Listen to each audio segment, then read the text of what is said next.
కలియుగ ప్రత్యక్ష దైవమైన తిరుమల శ్రీవారిని వీఐపీ విరామ సమయంలో ఆంధ్రప్రదేశ్ మంత్రి పార్థసారథి దర్శించుకున్నారు. ఆలయ అధికారులు మహాద్వారం వద్ద స్వాగతం పలికి దర్శనం ఏర్పాట్లు చేశారు. దర్శనం అనంతరం రంగనాయకుల మండపంలో వేద పండితులు వేద ఆశీర్వాదం అందించగా టీటీడీ అధికారులు తీర్థ ప్రసాదాలు అందించారు. ఆలయం వెలుపల మంత్రి మాట్లాడుతూ ఆంధ్రప్రదేశ్ రాష్ట్రాన్ని రాష్ట్ర ప్రజలను చల్లగా చూడాలని స్వామివారిని ప్రార్థించారన్నారు. ఈ రాష్ట్రాన్ని గట్టెక్కించి రైతులందరికీ మంచి భవిష్యత్తును అందించే శక్తిని చంద్రబాబు నాయుడికి ప్రభుత్వానికి ఇవ్వాలని స్వామివారిని కోరుకున్నానన్నారు. ఏకపక్ష నిర్ణయాల వల్ల అనేక విధులుగా అన్ని రంగాల్లో నష్టపోయిందని మంత్రి పార్థసారథి తెలిపారు. ఈ రాష్ట్రాన్ని అన్ని రంగాల్లో అభివృద్ధి చేయడానికి చంద్రబాబు నాయుడు, పవన్ కళ్యాణ్ కూటమి ప్రభుత్వం కృషి చేస్తుందని తెలిపారు. నరేంద్ర మోడీ ప్రభుత్వం కూడా పూర్తి సహాయ సహకారాలు అందిస్తామని తెలిపారని, అదేవిధంగా రాష్ట్ర అభివృద్ధికి ఏడుకొండల స్వామివారి ఆశీస్సు కూడా ఉండాలని తెలిపారు.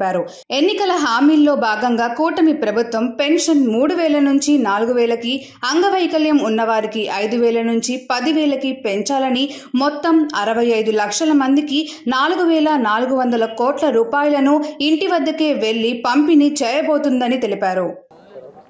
ఏడుకొండలవాడు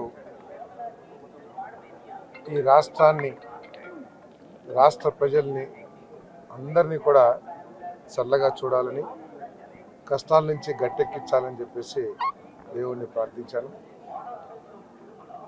మరి ప్రస్తుతం రాష్ట్రం ఎదుర్కొన్న ఇబ్బందుల నుంచి, రాష్ట్రం పడిన నష్టాల నుంచి ఈ రాష్ట్రాన్ని గట్టెక్కించి రాష్ట్రానికి, రాష్ట్ర ప్రజలకి మంచి భవిష్యత్తు, ప్రత్యేకంగా యువతి యువకులకి, రైతులకి, మహిళలకి అందరికీ మంచి భవిష్యత్తుని ఏర్పాటు చేయటానికి చంద్రబాబు నాయుడు గారు, కూటమి ప్రభుత్వం తీవ్రంగా కృషి చేస్తుందని చెప్పేసి మనం చేస్తాను. నేను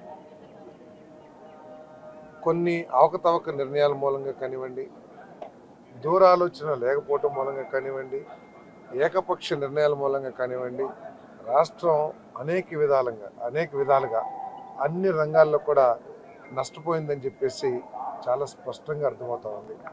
మరి అనుభవశాలైన చంద్రబాబు నాయుడు గారు, దూరదృష్టి, రాష్ట్ర భవిష్యత్తుకి ఒక ఆలోచన కలిగిన మరి చంద్రబాబు నాయుడు గారు, పవన్ కళ్యాణ్ గారు, లోకేష్ బాబు గారు, తర్వాత మా మంత్రివర్గ సహచరులు, శాసనసభ్యులు అందరం కలిసి ఈ రాష్ట్రాన్ని పారిశ్రామికంగా, వ్యవసాయకంగా, ఉపాధి పరంగా అన్ని రంగాల్లో అభివృద్ధి చేస్తానికి మేము తీవ్రంగా కృషి చేస్తానికి కట్టుబడి ఉన్నామని చెప్పేసి మనం చేస్తాను. మరి ఈ సందర్భంలో మోడీ గారి ప్రభుత్వం కూడా మరి రాష్ట్రానికి, కష్టాల్లో ఉన్న ఈ రాష్ట్రానికి అండగా ఉంటుందని చెప్పేసి ఆయన భరోసా కల్పించడమే కాకుండా మేము కూడా పూర్తి నమ్మకంతో ఉన్నామని చెప్పేసి కూడా ఈ సందర్భంగా తెలియజేస్తూ, వీటన్నిటికీ ఆ ఏడుకొండలవాడి ఆశీర్వాదం అవసరం. ఆ ఏడుకొండలవాడి ఆశీర్వాదం అందరికీ, రాష్ట్ర ప్రజలందరికీ కూడా ఉండాలని చెప్పేసి మనసారా కోరుకుంటున్నాం. పెన్షన్ రేపు మీ అందరికీ తెలుసు, ఎన్నికల్లో హామీల భాగంగా చంద్రబాబు నాయుడు గారు, పవన్ కళ్యాణ్ గారు, మోడీ గారు అందరూ కలిసి ఏదైతే హామీలు ఇచ్చారో ఆ 5 హామీలను కూడా మొట్టమొదటి సంతకంతో అమలు చేసిన విషయం మీకు తెలుసు. దాంట్లో మొట్టమొదటిగా పెన్షన్ 3,000 నుంచి 4,000, మరి అదేవిధంగా అంగవైకల్యులకి 5,000 నుంచి 15,000, మొత్తం 65 లక్షల మందికి 4,408 కోట్ల రూపాయలని మరి రేపు పెన్షన్గా ప్రజలందరికీ ఇంటి దగ్గరికి తీసుకువెళ్ళి వాళ్ళ సంతోషంగా వాళ్ళ చేతుల్లో పెట్టే కార్యక్రమం రేపు చేయబోతా ఉన్నాం. గత ప్రభుత్వం 1,000 రూపాయలు పెంచడానికి 5 సంవత్సరాల సమయం పడితే ఈ ప్రభుత్వానికి 1,000 రూపాయలు అధికారంలోకి రాకముందే భరోసా ఇచ్చి వచ్చిన 15-20 రోజుల్లోనే మరి ఆ 1,000 రూపాయల పెంపుదలని అమలు చేస్తున్న మరి విషయాన్ని ప్రజలందరూ కూడా మంచి మనసుతో అర్థం చేసుకోవాలని చెప్పేసి మనం చేస్తాం. ఈరోజు ఆర్థికంగా తీవ్ర ఇబ్బందుల్లో ఉన్నా కూడా ఏదేమైనా సరే ప్రజలకి ఏదైతే హామీ ఇచ్చామో దాన్ని అమలు చేయాలనే ఉద్దేశంతో మరి జూలై 1వ తారీఖున 7,000 రూపాయలు, అంటే ఏప్రిల్, మే, జూన్కు సంబంధించిన 1,000 రూపాయలు ఏదైతే ఉందో నెలకి, ఆ 1,000 రూపాయలు కలిపి 4,000 ప్లస్ 3,000 7,000 రూపాయలు రేపించే కార్యక్రమం చేయబోతాను. ప్రజలందరూ కూడా మరి కూటమి ప్రభుత్వాన్ని, చంద్రబాబు నాయుడు గారిని, పవన్ కళ్యాణ్ గారిని, లోకేష్ గారిని ఆశీర్వదించాలని చెప్పేసి మనసారా కోరుకుంటున్నాం.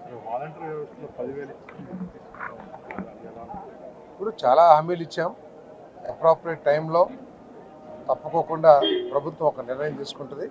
ఈరోజు రేపు మాత్రం సచివాలయం స్టాఫ్, అవసరమైతే ఇతర స్టాఫ్, ప్రభుత్వ ఉద్యోగుల్ని వినియోగించి ఉదయం 6ంటికి స్టార్ట్ చేసి సాయంత్రం లోపల ఈ పెన్షన్ పంపిణీ కార్యక్రమాన్ని పూర్తి చేయాలని చెప్పేసి ఆదేశాలు ఇవ్వడం జరిగింది.